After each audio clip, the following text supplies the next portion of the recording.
নমস্কার বন্ধুরা, spiritual Sukhen YouTube চ্যানেলে আপনাদেরকে স্বাগত।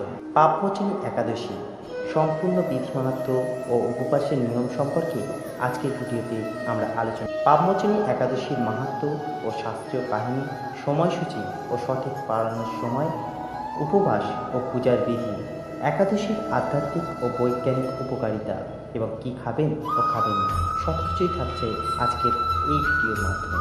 একাদশী হল ভগবান বিষ্ণুর তিথি, যা পালনে সমস্ত পাপ থেকে মুক্তি পাওয়া যায়।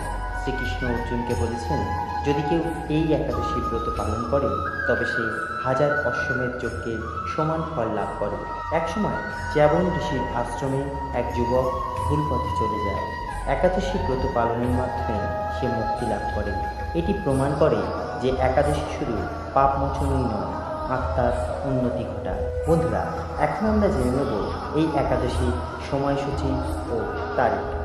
পাপমোচনী একাদশী 2025 সালে সময়সূচি। একাদশী তিথি শুরু হচ্ছে 25শে মার্চ ভোর 5:05 এবং একাদশী তিথি সমাপ্তি হচ্ছে 26শে মার্চ ভোর 3:45। দ্বাদশী পালন হবে, অর্থাৎ উপবাস ভঙ্গ হবে 26শে মার্চ সূর্যোদয়ের পর। বন্ধুরা, এখন আমরা জেনে নেব এই একাদশী আমরা কিভাবে পালন করব। একাদশীর আগের দিন আপনারা অবশ্যই নিরামিষ আহার গ্রহণ করবেন। একাদশীর দিন ভোরে উঠে শুদ্ধ জলে স্নান করুন। বিষ্ণু মূর্তি বা চিত্রের সামনে দাঁড়িয়ে দীপ জ্বালিয়ে পূজা করুন।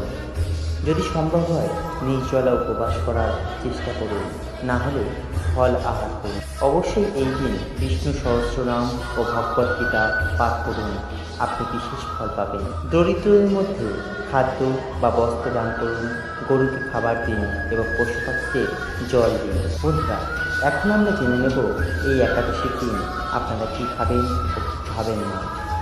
অবশ্যই এই দিন ফল খাবেন আপনারা। দুধ, দই, মাখন, বাদাম ও নারকেল আপনারা আহার করবেন। একাদশী উপবাস মানে শুধুমাত্র শরীরের শুদ্ধি নয়, এটি আত্মার পরিশুদ্ধি ঘটায়। একাদশী ব্রত পালন করলে মন শান্ত ও ইতিবাচক হয়, শরীরে হজম শক্তি বাড়ায় এবং অতীতের পাপ নাশ হয়। ভগবান বিষ্ণুর কৃপা লাভ। বন্ধুরা, এখন আমরা জেনে নেব দ্বাদশীর পালন ও ব্রত সম্পূর্ণ কখন করবেন। দ্বাদশীর দিন সূর্যোদয়ের পর ব্রত ভঙ্গ করুন। তুলসী পাতা গ্রহণ করা এই দিন অত্যন্ত শুভ।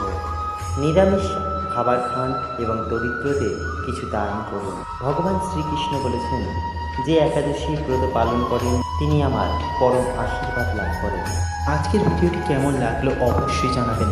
ভালো লাগলে একটি লাইক করবেন, শেয়ার করবেন এবং চ্যানেলটিকে সাবস্ক্রাইব করতে বলবেন।